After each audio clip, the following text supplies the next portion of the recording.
Shri PVRK Prasad గారిని తన స్పందన తెలియజేయవలసిందిగా కోరుతున్నాం. సభకి నమస్కారం. పెద్దలు యతీంద్రులకు ప్రణామాలు. బుద్ధవరపు ట్రస్ట్ వారికి అభినందనలు. పుస్తకం పేరు పెట్టుకుంది నాహంకర్త హరికర్త. ఇంత ఆర్భాటంగా కార్యక్రమం చేస్తామంటే ఒప్పుకునేవాడిని కాదు. ఇది మన నాహంకర్త హరికర్త అని పేరు పెట్టి ఇక్కడికి వచ్చి తగుదనమ్మా అని నేనేదో చేశానని ఈ అవార్డులు తీసుకోవటం, అది ఈ భగవంతుడికి అపరాధం చేసినటువంటి, తప్పు చేసినటువంటి అవకాశం అవుతుంది. అది ఇది ఇందాకేదో నా స్వీయ అనుభవాలు అన్నారు. మన స్వీయ అనుభవాలు జనానికి ఎవరికి అక్కర్లేదు. అవన్నీ భగవంతుని లీలలు. భగవంతుని లీలలు కాబట్టి 50,000 కాపీలు 1,00,000 కాపీలు పోతున్నాయి అంటారు. లేకపోతే మన సొంత అనుభవాలకి వ్యవహారం లేదు. ఆ అనుభవాలు ప్రతి భక్తుడికి జరిగే అనుభవాలు. ప్రతివాడు ఆ అనుభవంలో తన్ను తాను ఊహించుకొని ఆనందం అనుభవించేటువంటి అనుభవాలు. ఈ అనుభవాలు అనుభవించిన వాడిని నేను కాబట్టి కొంచెం అది రాయడానికి ప్రయత్నం చేశాను. దాని మీద ఆయన చాలా చాలా చెప్పారు. వల్లీశ్వర్ గారు అంత పూర్తిగా నమ్మకండి. ఈ అవార్డులో సగం వరకు ఆయనకి పోవాల్సింది ఉంది. ఆయన ఎడిటరు. అది భక్తులకి హత్తుకునేట్టుగా దాన్ని కొంత శైలి మార్చింది ఆయన. అందుకని ఇది లిటరీ అవార్డుగా నాకు ఇస్తుంటే నేను అర్హుడిని కాదు. ఏదో కథలు రాశారు, నా పేరు మీద రాశారంటే అదొక పద్ధతి. దీనికి ఈ అంత సౌజన్యమూర్తి, సహృదయుడు, మంచి కార్యదక్షుడు, సాత్వికుడు, ధార్మికుడైనటువంటి శ్రీరామచంద్రమూర్తి గారు లాంటి మహావ్యక్తి చేత నాకు ఈనాడు ఈ సన్మానం చేయించడం చాలా చాలా సంతోషంగా ఉంది. ఈనాడు బుద్ధవరపు ట్రస్ట్ వారి కార్యక్రమాలు చూడటం జరిగింది. డబ్బులు చాలామందికి ఉంటాయి, ఖర్చు పెట్టే బుద్ధి చాలా తక్కువ మందికి ఉంటుంది. అందులో తనకు కాకుండా ఇతరుల మీద ఖర్చు పెట్టేటువంటి బుద్ధి మరీ తక్కువ మందికి ఉంటుంది. చాలా ఆలోచించి సమాజ శ్రేయస్సు కోసం పాటుపడాలన్న తహతహతోటి, ఏదో చేద్దామన్న తహతహతోటి బుద్ధవరపు చారిటబుల్ ట్రస్ట్ వారి కార్యక్రమాలు బ్రహ్మాండంగా చేస్తున్నారు. వారికి శ్రీనివాసుడు ఇంకా ఇంకా చాలా ప్రోత్సాహాన్ని ఇచ్చి ఇటువంటి కార్యక్రమాలను మహోన్నతంగా చేయాలని ప్రార్థిస్తూ, ఈనాడు కార్తీక పౌర్ణమి నాడు ఈ సాయం సంధ్యావేళ మంచి ఆహ్లాదకరమైన వాతావరణంలో, గోదావరి హారతి సమయంలో, ఇటువంటి శుభ సమయాన నాకు ఈ అనుగ్రహం చేసినందుకు ప్రత్యేకంగా బుద్ధవరపు ట్రస్ట్ వారిని, ఇంతమంది జనసమూహం భక్తుల ముందు ఈ కార్యక్రమం జరిపించినందుకు ప్రత్యేకంగా వారికి ధన్యవాదాలు చెప్తూ, ఒక్కటే మాట, అక్కడ కూర్చున్న వ్యక్తులు సనాతన ధర్మం కోసం పాటుపడుతున్న వాళ్ళు. ఇందాక గౌతమ ఋషి గోదావరి గురించి నాట్యరూపకం చూసాం. అందులో ఒక విషయం, ముందు జరిగిన విషయం చెప్పలేదు. అదేంటంటే గౌతమ ఋషి ఇక్కడ కరువు కాటకాలు వస్తే వేలాది మంది పండితులని కూర్చోబెట్టి 10-12 సంవత్సరాలు ఆయన పోషించాడు. ఆయన పోషించిన తర్వాత కరువు తగ్గిపోయింది. వాళ్ళు వెళ్ళిపోతామన్నారు. వాళ్ళు వెళ్ళిపోతామంటే, ఎందుకంటే మీకు సుఖంగానే చేసి పెడుతున్నాను కదా, మీరు వెళ్ళిపోవాల్సిన అవసరం ఏమిటంటారు. ఏమిటంటే ఇంక మా వ్యాపకాలు మేము చేసుకోవాలి కదా, వెళ్ళాలి కదా అంటే ఆయన వెళ్ళనివ్వకపోతే అప్పుడు కోపం కొద్దీ ఆ గోవుని, మాయా గోవుని సృష్టించి ఈయన దర్భతోటి దాన్ని కొట్టడం, సరే గోదావరి రావడం, అదంతా మీరు చూశారు. కానీ గౌతమ ఋషి లాంటి ఋషి 12 సంవత్సరాలు వేలాది మందిని ఏ రకంగా చేయగలిగాడంటే, వేదంలో మంత్రసిద్ధుడై, ఆ మంత్రదర్శుడై, ఉదయాన ధాన్యం చల్లి వేదం వల్లవేస్తూ 3 గంటల లోపల పంట తీసి ఆ పంటని హార్వెస్ట్ చేసి ఈ పండితులందరికీ భోజనం పెట్టాడు. మనకి మన సనాతన ధర్మంలో, మన వేదంలో ఎటువంటి శక్తి ఉన్నదని అది ఈ ప్రాంతం వాళ్ళకి ప్రత్యేకంగా చెప్పాల్సిన పని లేదు. ఒకప్పుడు కాకతీయ రాజ్యంలో ఉన్న వాళ్ళందరినీ ఆ రాజు సంక్షేమం చేయడం కోసం ముస్లింల దండయాత్రలు వస్తుంటే వాళ్ళందరినీ గోదావరిలో తరలించి తీసుకొచ్చి అప్పుడు దుర్భేద్యమైన ప్రాంతంగా ఉండేటువంటి గోదావరి ఈ కోనసీమలో వాళ్ళందరినీ అగ్రహారాలు ఇచ్చి కాకతీయులు పెట్టారు ఇక్కడ. అలా వచ్చిన వేద పండితుల అగ్రహారాలే ఈనాడు మనం చూసేటువంటి అగ్రహారాలు. ఇక్కడ మహో ఉన్నతులైన పండితులు తయారైన భూమి వేదభూమి. ఇది నాకెందుకు తెలుసంటే ఉప్పులూరి గణపతి శాస్త్రి గారు ఇక్కడి వారు. ఆయన ఆధ్వర్యంలో మాకు తిరుమలలో క్షామం వచ్చి యాత్రికులను కొండకి రావద్దు అని చెప్పేటువంటి పరిస్థితుల్లో ఆయన నా చేత 3 రోజుల వరుణ జపం చేయించి 3 రోజుల్లో చుట్టుపక్కల ఎక్కడా లేకుండా కుంభవృష్టి కురిసి తెల్లారేపటికి గోగర్భం డ్యామ్ నిండేటువంటి పరిస్థితి. అది వేదం వల్ల జరిగింది, వేద పురుషుల వల్ల జరిగింది. అందుకని ఈ వేదభూమిని గోదావరి తల్లిని కాపాడుకోవాల్సిన బాధ్యత, వాటిని రక్షించాల్సిన బాధ్యత, వాటిలో ఉన్నటువంటి సారాన్ని ప్రజలకు అందించాల్సిన బాధ్యత మనందరి మీద ఉంది, యతుల మీద ఉంది, అధికారుల మీద ఉంది, ఈ ఆధ్యాత్మిక కార్యక్రమాలు చేసే వాళ్ళ మీద ఉంది. ఈ వాలంటరీ ఆర్గనైజేషన్స్ బుద్ధవరపు ట్రస్ట్ లాంటి వాళ్ళ ఆధ్వర్యంలో ఇటువంటి కార్యక్రమాలు జరగాలి. ప్రత్యేకంగా కుమార్ గారికి, ఇతర మిత్రులందరికీ ఈనాడు నాకు చేసినటువంటి ఈ ఘన సత్కారానికి నేను, నా భార్య గోపిక ఎంతో రుణపడి. స్వసత్వరుచిరం శ్రీగానలోలం భజే వందే శ్రీరామదూత స్వామినే నమః. భూమి మీద నడయాడే దైవం భగవత్ స్వరూపులు భగవాన్ శ్రీ శ్రీ శ్రీ రామదూత స్వామి వారిని వారి ఆశీర్వాదం అందజేయవలసిందిగా, అభిషేక మహోత్సవం జరపవలసిందిగా సాదరంగా వినయంగా భక్తిపూర్వకంగా వేదికపైకి ఆహ్వానిస్తున్నాం. On behalf of everyone here, with thousands of people hearts pounding for you, with the religious Hinduism and coming and requesting you, may have your presence, sir, your holiness, Sri Vijnanananda Swamiji onto the stage. ఇద్దరు గురువులు, ఇద్దరు భగవత్ స్వరూపులు, ఇద్దరు ఆర్షధర్మ రక్షకులు, వారిద్దరిని వేదిక మీదకి ఒకేసారి వస్తున్నారు. ఎంత పుణ్యమైన క్షణం ఇది. భగవత్ స్వరూపులు శ్రీ శ్రీ శ్రీ రామదూత స్వామివారు వేంచేశారు. అలాగే హిందూ మతాన్ని ప్రపంచవ్యాప్తంగా విశ్వవ్యాప్తం చేస్తున్న Hinduism is not a religion, it's a way of life అని చాటుతున్న శ్రీ శ్రీ శ్రీ విజ్ఞానానంద స్వామి వారు కూడా వేంచేసి ఉన్నారు. వారిద్దరి సువర్ణ హస్తాలతో శ్రీ శ్రీ శ్రీ దత్తాత్రేయ స్వామి వారికి అభిషేక మహోత్సవం ఎంతో మహోన్నతంగా జరుగుతోంది. ఈనాటి అపురూపమైన కార్యక్రమం గోదావరి హారతి మహోత్సవం మనందరి సమక్షంలో మనందరం చూస్తుండగా అద్భుతమైన ఆ కార్యక్రమం జరగబోతోంది. గురు మధ్యే స్థితం విశ్వం, విశ్వం మధ్యే స్థితో గురుః, గురుర్విశ్వం నచాన్యోస్తి, తస్మై శ్రీ గురవే నమః. అహేగుశ్చ సర్వాన్ జంభయన్ సర్వాశ్చ యాతు ధాన్యః అసౌ యస్తామ్రో అరుణవతమభృస్సు మంగళః ఏ చేమాగో రుద్రావిదో దిక్షుత్రదాత్తః త్రదో వైఢాకం అసవ్యో వసర్పధనీరగ్రే భో విలోహితః ఉదయనం గోపాద్రజన్మతృహార్యః ఉదయనం విద్వా భూతానృష్టమలయాతనః నమోత్తనీలగ్రేవాయుధః త్రాక్షాయ మీనుడే అధోయేశ్చ సత్వానవంతేభ్యో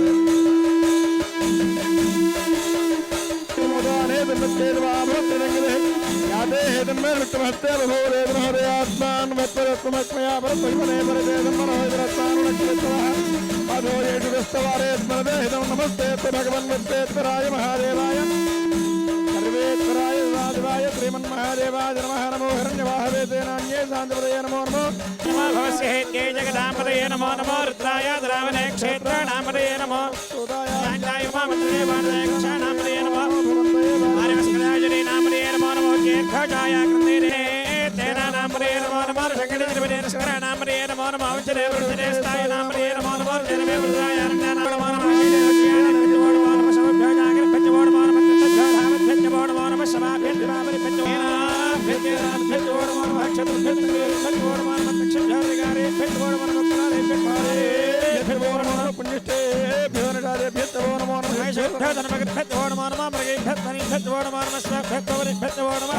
పార్వతీ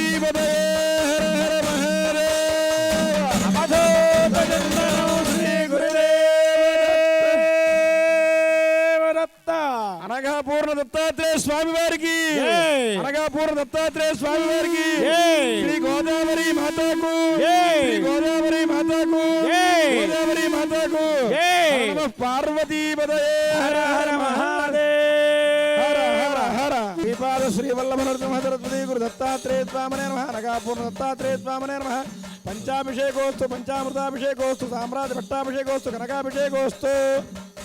ఇద్దరు ప్రముఖ స్వాములు వారి సందేశాన్ని, వారి ఆశీర్వచనాల్ని ఇప్పుడు మనకు అందచేయబోతున్నారు.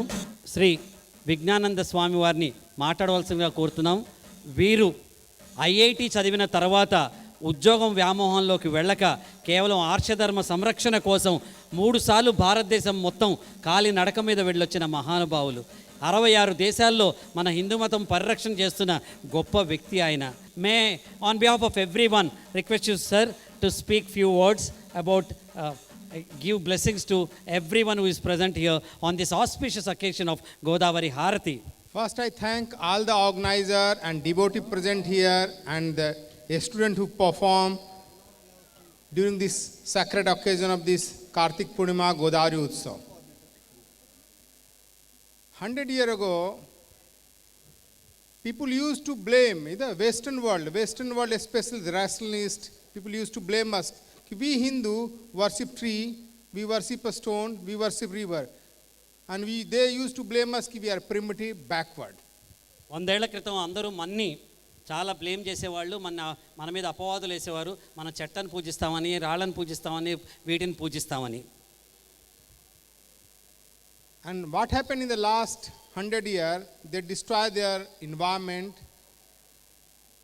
they polluted the river, they cut the tree,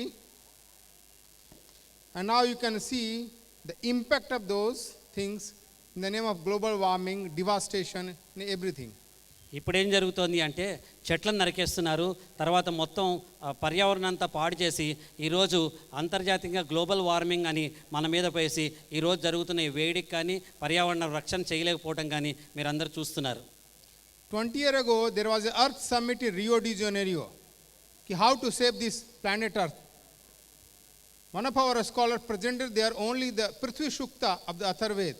Look, the thought process, how we take care of our environment and the nature. ప్రపంచంలో దీన్ని ఈ భూమిని ఎలా పరిరక్షించుకోవాలని 20 ఏళ్ల క్రితం ఒక సదస్సు జరిగితే మన తరఫు నుంచి వెళ్ళిన ఒక వ్యక్తి కేవలం అధర్ణ వేదంలో ఉన్న పృథ్వీ సూక్త అనే ఒక మాటను ఒక సిద్ధాంతాన్ని అక్కడ ప్రజెంట్ చేయడం జరిగింది. Now people have started realizing we Hindus used to do worship the tree, river, mountain, and even a stone with a lot of gratitude and respect for that. And therefore, we have kept all these civilizational things which keep civilization driving in a respectful manner. ఇప్పుడు వాళ్ళందరికీ తెలిసింది ఎందుకు హిందువులు ఒక చెట్టుని, ఒక నదిని, ఒక జంతువు, ఒక ఆవుని, ఇట్లాంటి వాటినన్నింటినీ మనం గౌరవించేవాళ్ళం అంటే ప్రకృతి మాత మనకు ఇచ్చిన అన్ని వరాలకి మనం తిరిగి కృతజ్ఞతాపూర్వకంగా చేస్తున్నాం అని ఈరోజు వాళ్ళందరికీ తెలిసింది. You go and purchase in the market 1 liter drinking water cost 10 to 15 rupees. And can you calculate this river Godavari is carrying drinking water millions and millions and millions of cubics. And if you calculate that in money, forget the Andhra Pradesh, the government of India budget will not fulfill that. మనం బజార్లోకి వెళ్ళి ఒక mineral water bottle కొంటే తాగే నీరు 10 నుంచి 15 రూపాయలు అవుతుంది. మరి గోదావరి నది ఇన్ని వేల లక్షల లీటర్లు ఇక్కడ ఉంటే దీనికి ఎన్ని వందల కోట్ల రూపాయలు మనం ఖర్చు పెట్టాలి. భారతదేశ ప్రభుత్వ బడ్జెట్ కూడా ఈ నదికి మనం మంచినీళ్ళ వాటర్ కింద సరిపోదు అని చెప్తున్నారు. Our ancestors were not fools, we were worshipping the river.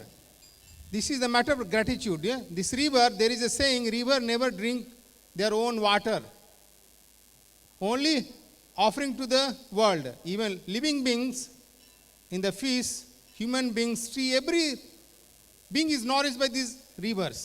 And all the world's major civilization, you note in the South American, European, Mesopotamian, Babylonian and Hindus, all the civilization flourish in the bank of river. And therefore we worship the river. And today you people have started organizing Godavari Aarti, this is a matter of great pride for Hindu, and all you people should celebrate in a very big way, and you should support this individual here in this Rajamundri. మన పూర్వీకులు పిచ్చివాళ్ళై నదీమ తల్లి దేవత అని పూజించలేదు. మరి ఈ రోజున ప్రపంచం మొత్తం తిరిగి చూసి ఈ నదిని మనం పూజిస్తోంది కాబట్టి మనం పర్యావరణాన్ని ఎంత బాగా రక్షించుకుంటున్నాం. అందుకే నదిని వీటినన్నింటినీ పూజించేవాళ్ళు. ప్రపంచవ్యాప్తంగా జరుగుతున్న అన్ని దేశాల్లో కూడా సివిలైజేషన్ నాగరికత అనేది నది ఒడ్డున మాత్రమే జరిగింది. కాబట్టి ఈ నదిని ఒడ్డుని మనం ఎప్పుడు గౌరవించుకోవాలి. ఈరోజు గోదావరి హారతి మీరు మొదలుపెట్టినందుకు మిమ్మల్ని అందరినీ అభినందిస్తున్నాను అని చెప్తున్నారు. For us Hindu, nothing is inert, everything is living being, and we treat this river also as a living, as a goddess. That is our faith and tradition to these rivers. మనం హిందువులకి ఏది కూడా మనకి dead అయిన మనం అక్కర్లేని వ్యక్తి నిశ్చలమైనవి కాదు, ప్రతిదీ చలనం ఉన్నవే. అందుకే మనం దీన్ని కూడా ప్రాణం ఉన్న నది కింద మనం గౌరవిస్తున్నాం. On this sacred occasion, I am requesting only to those who are the municipal corporation head of this Rajamundri, an industrialist and other people, I am requesting you should not dump your urban waste and industrial waste in the river. ఈ క్షణంలో రాజమండ్రికి సంబంధించిన municipal అధికారులకి, కౌన్సిలర్లకి, వ్యాపారవేత్తలకి, పారిశ్రామికవేత్తలందరికీ నేను ఈ పవిత్ర క్షణాన మీ అందరికీ నేను రిక్వెస్ట్ చేస్తున్నాను. మీరు ఈ పారిశ్రామిక వ్యర్థాలని, పనికిరాని వ్యర్థాలని వీటన్నిటిని దయచేసి గోదావరిలో వెయ్యొద్దు. These rivers are life-giving river. These rivers are life-giving river. If we protect this river, they will protect us. If we will destroy them, then we will also gone. No one is going to protect the human civilization without the river. ఈ నదులన్నీ కూడా జీవనదులు. మనం వాటిని సంరక్షిస్తే అవి మనకు సంరక్షిస్తాయి. నదులు లేకుండా ఎక్కడ నాగరికత ఉండదు. Therefore, this is our sacred duty to each and every Hindu living here, not only in Rajamundri, throughout India, to protect our river, because river is the one our civilization flourishes. All our Vedas, Shastra written in the bank of river. అందుకని ఉట్టి రాజమండ్రే కాదు, పవిత్ర భారతదేశంలో ఉన్న ప్రతి ఒక్క పౌరుడు పవిత్రమైన నదులన్నిటిని మనం కాపాడుకోవాలి. నదుల్ని కాపాడుకున్నప్పుడే మన నాగరికత ఉంటుంది. And once again I thank the organizer, and my best wishes to celebrate this type of festival, create awareness more and more in Hindu society. Thank you. నేను మరొకసారి నన్ను ఇక్కడికి ఆహ్వానించిన ఈ కార్యనిర్వాహకులందరికీ ధన్యవాదాలు తెలుపుతూ, మనం ఎంత గొప్పగా ఇట్లాంటివన్నీ సందర్భం మనం పురస్కారాలు చేసుకుని ఇంత గొప్పగా మనం సెలబ్రేట్ చేసుకుంటే అంత గొప్పగా ఇది ఉంటుంది అని చెప్తున్నారు. ఒక్కసారి వారి అద్భుతమైన సందేశం ఇచ్చినందుకు గట్టిగా చప్పట్లు కొట్టవలసిందిగా కోరుతున్నాం. సాక్షాత్తు ఆ దత్తాత్రేయుడు దత్తావధూతగా అవతరించి ఈరోజు మన కలియుగ దైవం భగవాన్ శ్రీ శ్రీ శ్రీ రామదూత స్వామి వారి రూపంలో మనందరిలో పరివర్తన తేవడానికి వారిని మనందరినీ ఆశీర్వదించవలసిందిగా కోరుతున్నాం. హస్యార్భవస్య త్రయర్భుం త్రణ్యమాన్యా రసస్యధా పరమేశ్వరయహతు. భగవానుడైన వేణుగోపాల స్వామి వారి చరణములకు నమస్కరిస్తూ,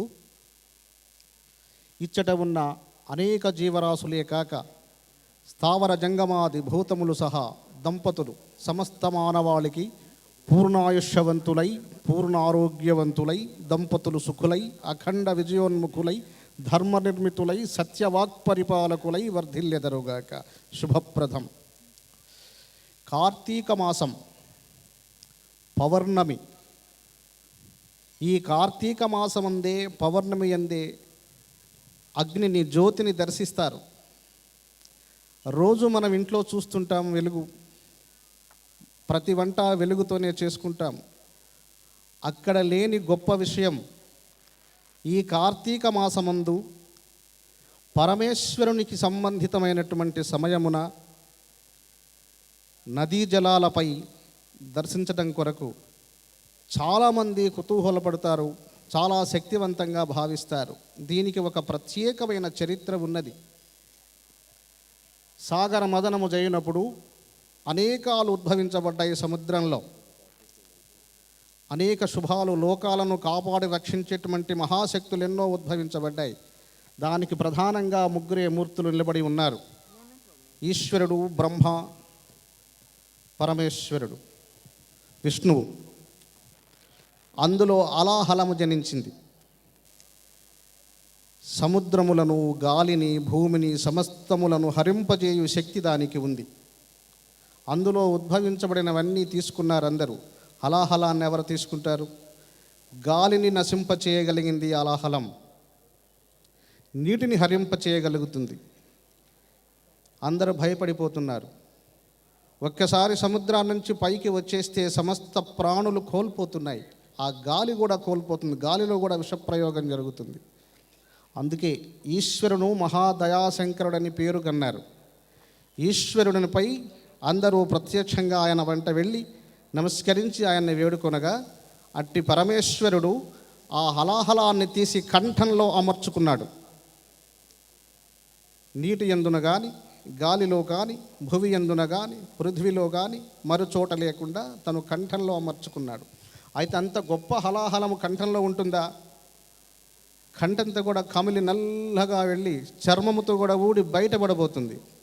దాన్ని సవరణ చేయడం కొరకై అగ్నికొక్కడికే సమయం కుదిరింది. ఇంకా ఏ భూతములలో, పంచభూతములలో దేనికి ఆ శక్తి లేదు.